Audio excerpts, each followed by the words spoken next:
situasinya adalah ini gaji gedean istri nih gitu. Secara agama itu perkara gak? Ya, bagus banget.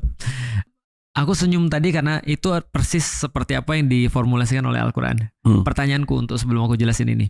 Menurut Mas, rumah tangga Rasulullah yang lebih banyak penghasilan siapa? Rasulullah kali ya? Iya. Rasulullah enggak. Dia kerja sama Bunda Khadijah. Dia kerja? Sama Bunda Khadijah yang jadi istrinya.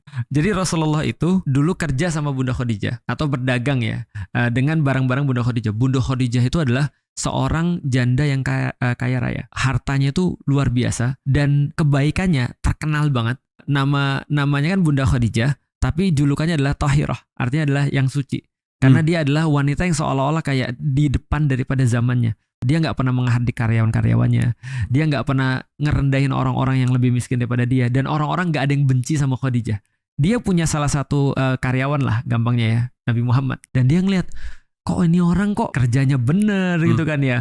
Bagus, dagangnya rapi, omongannya beda juga dengan orang-orang yang lain gitu kan ya. Karena itulah Bunda Khadijah minta agar Nabi Muhammad jadi suaminya. Setelah mereka menikah, Nabi Muhammad itu yang mencukupi adalah Bunda Khadijah. Dan itu kata Nabi Muhammad sendiri. Nabi Muhammad bilang gini, ketika suatu waktu Bunda Aisyah cemburu sama Bunda Khadijah. Jadi Rasulullah itu begitu ditinggal sama Bunda Khadijah, itu terpukulnya luar biasa. Dan benar-benar kacau terpukulnya. Mas tahu satu peristiwa besar di dalam Islam namanya Futuh Mekah.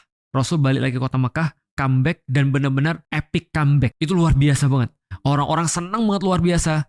Rasulullah ketika dalam kondisi seperti itu, beliau memilih melipir, lalu terus kemudian pergi ke Mekah karena beliau memakamkan Bunda Khadijah di kota Mekah dan gak ketemu sudah lama banget karena gak bisa ke kota Mekah. Beliau ketika orang-orang lagi menang, celebrating, beliau ada di makamnya Bunda Khadijah untuk berkemah di situ 2 hari 2 malam. Nah, aku pikir gini, sebegitu Rasul gak bisa move on dari Bunda Khadijah ketika itu. Nah, terus kemudian Rasulullah tuh sering begini ketika ada yang ngetok pintu, terus dikasih tahu siapa. Ini keluarganya Khadijah. Rasul ninggalin istrinya, nyambut keluarganya Bunda Khadijah. Ketika misalnya lewat satu tempat, Rasul bilang gini, kayak aku ingat tempat ini. Lagi makan sesuatu, kayak aku pernah makan ini sama Khadijah. Wajar gak sih kalau Bunda Aisyah terus kemudian merasa cemburu? Bunda Aisyah bilang begini, kenapa kamu selalu mikirin orang yang sudah dikubur pakai tanah? Rasul langsung bilang gini, hati-hati ya, jangan ngomong buruk tentang Khadijah. Lalu beliau sampaikan, kenapa dia begitu berarti bagi aku? Karena satu, dia adalah orang yang beriman kepadaku di saat orang-orang tidak beriman kepadaku. Dia adalah orang yang memberikan harta bagiku di saat orang-orang menahannya daripada aku. Dan yang ketiga, dari dia aku mendapatkan anak bukan dari yang lain. Nah, itu artinya adalah Bunda Khadijah itu adalah tulang punggungnya dalam hal pencarian dana untuk Rasulullah. Nah, karena itulah dalam keluargaku juga akhirnya begitu tuh. Pendapatan sama pendapatan istriku lebih besar pendapatan istriku. Tapi kewajibanku tetap cari nafkah.